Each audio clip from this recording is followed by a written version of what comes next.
let me start with what is theology, first of all.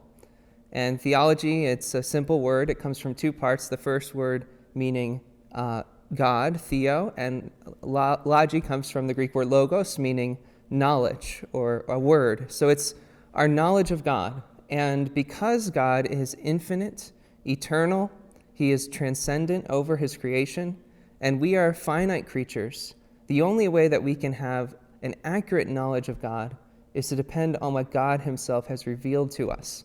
And that revelation, that God uncovering himself, God showing himself to us, comes in two ways. It is in the creation itself, what we call natural revelation, but the most accurate knowledge of God comes from his word, from the scriptures, things that God has spoken through the prophets and recorded in Holy Scripture.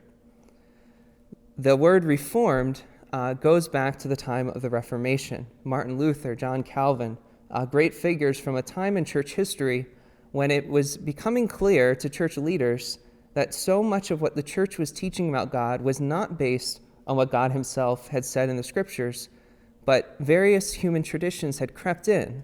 And perhaps one person had a great, brilliant idea and said, let's teach that God is this way or God is that way, and didn't realize that that's not what God himself had actually said.